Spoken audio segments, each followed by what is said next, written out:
नमस्ते अनि स्वागत छ तपाईहरुलाई मेरो च्यानलमा। आज हामी यस भिडियोमा हामीले विन्डोज 11 को जुन भिडियो हामीले सुरु गरेको थियौं अघिल्लो भिडियोमा त्यसलाई हामी कन्टिन्यु गर्ने छौं।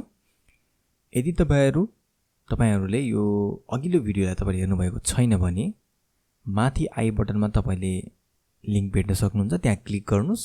अघिल्लो भिडियोलाई पनि हेर्नु होला र यसमा कन्टिन्यु गर्नु होला। र हामी कुनै ढिला नगरिकन भिडियो सुरु गरौं।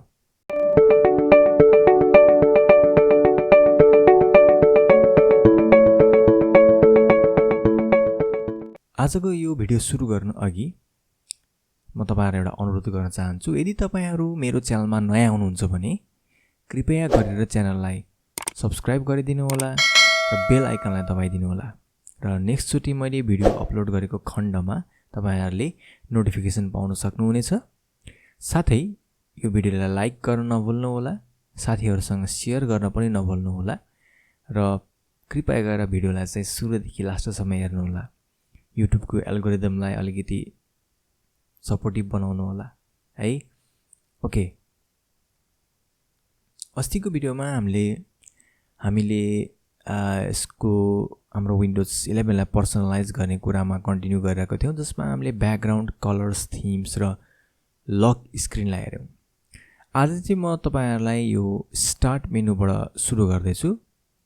हामी कसरी जाने रे? राइट क्लिक, पर्सनलाइज अथवा स्टार्ट को सेटिङ पर्सनलाइज, त्यसपछि गएर स्टार्ट भन्नाले स्टार्ट मेनु, यो जुन मेनु तपाईले क्लिक गर्दा यहाँ देख्नुहुन्छ यो मेनुलाई भनेर जनाउँछ। यसले यहाँ सबैभन्दा सुरुको अप्सनले के भन्छ? So recently added apps. Recently तपाईले कुनै किसिमको प्रोग्राम अथवा एप्लिकेसन इन्स्टल गर्नुभएको छ भने त्यसलाई यसले देखाउने गर्छ। सपोज मैले यसलाई यदि अन गर्दिए भने मैले यहाँ क्लिक गर्दाखेरि मैले रिसेन्टली एड गरेको एप यहाँ देखाउँछ। जस्तै इन्टरनेट डाउनलोड म्यानेजर मैले रिसेन्टली इन्स्टल गरेको थिएँ, त्यो देखायो। तर मैले यदि यसलाई अफ गरिदिए भने फेरि यो यहाँ हुँदैन। यसै गरिकन सो मोस्ट युज्ड एप, सबैभन्दा बढी तपाईले प्रयोग गर्ने एप के हो त? त्यो हेरौँ है त। अन गर्यो, स्टार्टमा गयो। ल यसमा अहिले यहाँ केही पनि देखाएको छैन, बट अल एप्समा जाँदा यहाँ ल हेर्नुस्, यहाँ मोस्ट युज्ड एप्समा यो विभिन्न खालको एप्सहरु तपाईले देख्न सक्नुहुन्छ है। यसलाई पनि मैले अफ गरिदिएँ अहिलेको लागि। So recently open items in start, jump list and file explorer. यदि तपाईले यसलाई अन गर्नुभयो भने तपाईले रिसेन्टली खोलेको फाइलहरु सबै कुराहरु यहाँनिर देखिन्छ, यहाँनिर यो सेक्सनमा है। यदि मैले यसलाई अन गरे भने यहाँ रिसेन्टली ओपन गरेको फाइलहरु यहाँ देखिन थाल्छ। अहिले चाहिँ देखिएन।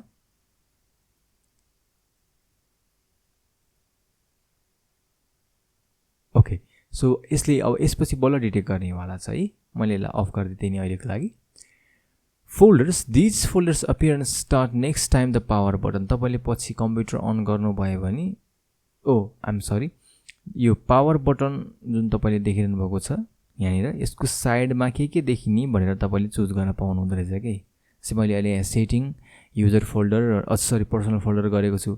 यहाँ गएर मैले अरु पनि चुज गर्न मिल्दो रहेछ। File explorer, downloads, documents, music, network, के चाहिन्छ है। अब स्टार्टमा गएर हेरौँ त। ल हेर्नुस्, ठीक छ। तपाईले आफुलाई मन चाहेको कुरालाई यहाँबाट पर्सनलाइज गर्न सक्नुहुन्छ। ल यो त भयो कुरो के को त भन्दाखेरिमा स्टार्ट मेनुको। अब त्यसपछि हामी जाम टास्क बारमा। टास्क बार यानी कि तलको यो रेक्ट्याङ्गल बक्स जसलाई टास्क बार भनिन्छ, यसमा हामी जाम। यसमा मैले गएर क्लिक गरेँ, यहाँनिर टास्क बारको लागि भनेर अप्सन देखिरहेको छ। अब यसमा के कुराहरु छ त है। हामीले सिधै टास्क बार मेनुमा जानको लागि छ नि पर्सनलाइजमा गइरहनु पर्दैन के। यही टास्क बारको खाली भागमा राइट क्लिक गरे भने टास्क बार सेटिङ्स भनेर आउँछ। यहाँ क्लिक गरेर तपाई यहाँ आउन सक्नुहुन्छ, सेम ठाउँ। यसमा तपाईले जस्तै मैले यो अप्सनलाई अफ गरेको छु, तपाईले कुन यो चारवटा मध्ये कुन अप्सनहरु अन हुने अफ हुने यो विन्डोज 11 मा आएको कुरा छ।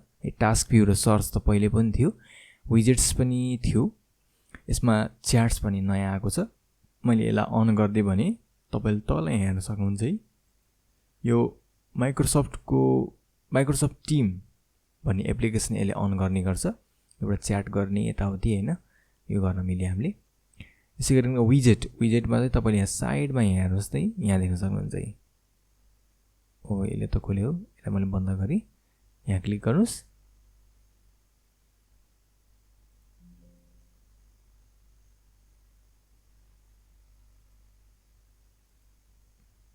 ठीक छ, यो कुराहरु हामीले हेर्न सक्छौं। अहिले मैले अफ गर्दिए। त्यसै गरिकन तल तपाई जानुभयो भने टास्क बारमा कुन कुन बटन देखिने नदेखिने यहाँ पनि तपाईले हेर्न सक्नुहुन्छ। यो कुनामा देखिने हो कि यो चाहिँ, यसलाई मैले अन गर्दिए भने, यसलाई मैले अन गर्दिए भने अथवा यसलाई मैले अन गर्दिए भने यहाँ हेर्नुस् त यो आइकनहरु थपिँदै गएको छ। अहिले सबैलाई मैले फेरि अफ गरिदिए अहिलेको लागि चाहिँ। त्यसै गरिकन टास्क बार कर्नर ओभरफ्लो, यहाँ तपाईले क्लिक गर्नुभयो भने कर्नरमा के कुरा हो नि, यो ओभरफ्लो भएको यो यहाँ के देखिने त, त्यो कुराहरु तपाईले यहाँ सेट गर्न सक्नुहुन्छ है। अब जस्तै यहाँ एप्लिकेसनको लिस्टहरु टन्नै भेट्न सक्नुहुन्छ है, के आउने के नआउने। यस्तै गरिकन सबैभन्दा इम्पोर्टेन्ट यसमा चाहिँ यो टास्क बार बिहेभियर्स भन्ने यसलाई हेर्न सक्नुहुन्छ, जसमा टास्क बारको अलाइनमेन्ट बाइ डिफल्ट सेन्टर भएर आउँछ। त्यसको कारणले यो स्टार्ट मेनु सबै सेन्टरमा देखिन्छ। तपाईले लेफ्ट गर्नुभयो भने यो लेफ्टमा आउँछ। ल हेर्नुस् त, पुरानो विन्डोजमा यस्तै हुन्थ्यो कि, नयाँमा मात्र यो सेन्टर भएर आएको बाइ डिफल्ट, सरी विन्डोज 11 मा मात्र है। यदि मैले त्यसै गरी यसको मुनिपट्टिको यो अटोमेटिकली हाइड द टास्क बारमा अन गरिदिए भने काम नपरेको खण्डमा मेरो टास्क बार अटोमेटिक लुक्छ। तब गएर मैले फेरि यहाँ टास्क बारमा तल छुन्छु, आफै माथि आउँछ। त्यसपछि अहिले यो नि अफ गरिदिएँ मैले। ल यो टास्क बारको लागि भयो है। ल अब यसलाई हामी क्लोज गरौँ। त्यसपछि गएर हामी पर्सनलाइजको कामलाई हामीले सकाइसकेको छौँ। यसमा background, colours, themes, lock screen, start र टास्क बार तपाईले हेर्न सक्नुहुन्छ। यो कुराहरु भनेको तपाईहरुले आफूले रिसर्च गरेर पनि पढ्न सक्नुहुन्छ है। यसमा अरु कुराहरु पनि छन् चाहिँ, बट एनीवे यसलाई मैले यतिकै सकाउँदै यहाँ चाहिँ यसलाई मैले क्लोज गरे। अब त्यसपछि पालो आयो डेस्कटपमा भएको यो आइकनहरुसँग रिलेटेड केही सानो कामहरु गरौँ। जसको लागि तपाईले डेस्कटपको खाली भागमा राइट क्लिक गर्न सक्नुहुन्छ, जसमा भ्यू भन्ने अप्सन आउँछ। यसले तपाईको आइकनको साइज बढाउने, घटाउने अथवा अटोमेटिक एरेन्ज गर्ने, अलाइन गर्ने, डेस्कटप आइकनलाई सो अथवा हाइड गर्ने कुराहरु यहाँ छ। सबैभन्दा पहिला सुरुमा त साइज नै चेन्ज गरेर हेरौँ है त। तपाईले यसको साइजलाई चेन्ज गर्नु पर्यो नि लार्ज आइकन गर्न सक्नुहुन्छ। सर्टकट की पनि त्यहाँ तपाईले देख्न सक्नुहुन्छ। किबोर्डमा यदि तपाईले कन्ट्रोल शिफ्ट 2 थिच्नु भयो भने लार्ज आइकन हुन्छ।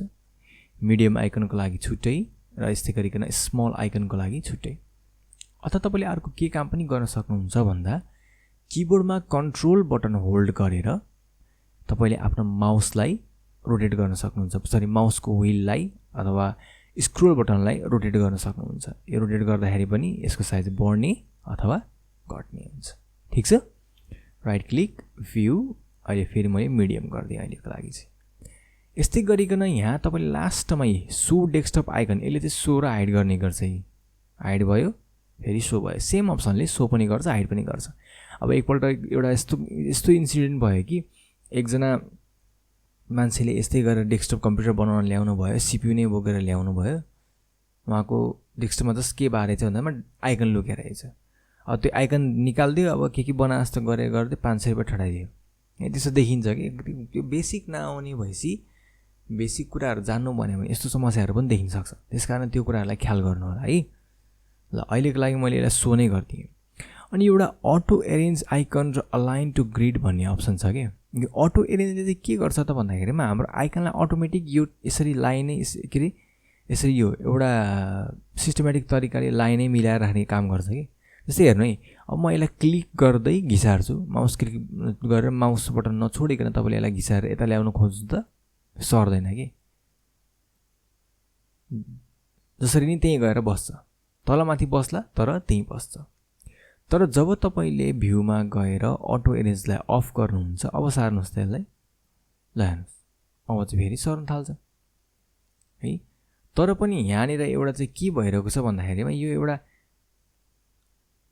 ल हेर्नुहोस् त एउटा ग्रिडमा के कोलम अनि रोमा मिलेर बसिरहेको छ के म यसलाई चाहिँ ल्याएर यहाँ बिचमा राख्छु भन्न पाउनुहुन्न क्या तपाईँले ल हेर्नुहोस् त है तर तपाईँले यो गर्न पनि पाउनुहुन्छ कसरी थाहा छ राइट क्लिक गर्ने भ्यूमा जाने र तपाईँले यो align to grid align icons to grid भन्नेलाई अफ गरिदिने यो पनि अफ हुनु पऱ्यो यो पनि अफ हुनु पऱ्यो जब दुइटै अफ हुन्छ नि अब यसलाई तपाईँले मुभ गर्नुहोस् त अलि यहाँ सारौँ त ल हेर्नुहोस् है अब फेरि गएर यसलाई अन गरिदिनुहोस् अटो एरेन्ज पनि अन भयो र अलाइन टु ग्रिड पनि अन भयो फेरि यो गर्न सकिन्छ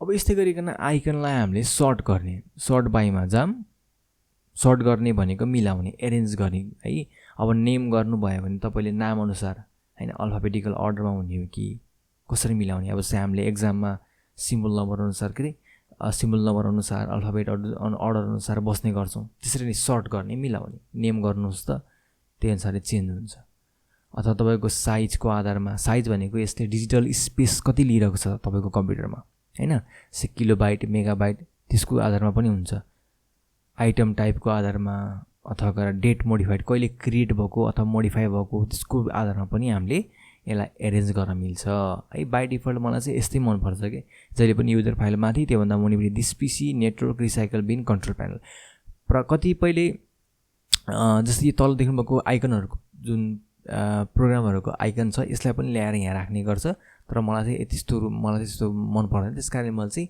जस्तै यदि यो क्लिन राख्ने गर्छु आवश्यक पर्ने प्रोग्राम चाहिँ तल टास्क बारमा राख्ने गर्छु है ल यो चाहिँ भयो के गर्ने भन्दाखेरिमा सर्टिङ गर्ने अब यस्तै गरिकन यहाँ रिफ्रेस भन्ने बटन छ कतिपयले यो रिफ्रेस गर्यो भने चाहिँ कम्प्युटर एकदम फास्ट हुन्छ भनेर सोध्छ तर वास्तवमा त्यस्तो केही हुने होइन है रिफ्रेस गर्नाले डेस्कटपको यो आइकनहरू रिलोड हुने मात्रै हो कि यसले हाम्रो कम्प्युटरको पर्फर्मेन्सलाई राम्रो बनाउने भन्ने होइन है यसले रिफ्रेस गर्नुभयो भने तपाईँको डेस्कटपमा जस्तै कुनै आइकन कहिलेकाहीँ के भइदिन्छ भन्दाखेरिमा लोड भइदिँदैन कि लोड नभइदिएपछि फेरि रिलोड गर्न पऱ्यो भने तपाईँले राइट क्लिक गर्ने त्यसपछि गएर रिफ्रेस गरिदिने ठिक छ ल यो चाहिँ हाम्रो पर्सनलाइजको कुराहरू भयो आफ्नो आवश्यकता अनुसारले गर्ने यसमा अझै एउटा कुरा छ त्यो कुरालाई चाहिँ हामी अर्को भिडियोमा हेर्नेछौँ है अब यसलाई विन्डोजलाई हामी कन्टिन्यू गर्दै जाऊँ सायद 3 देखि 4 पार्टसम्म यो सकिन्छ त्यसपछि हामी अरू कोर्समा फेरि जानेछौँ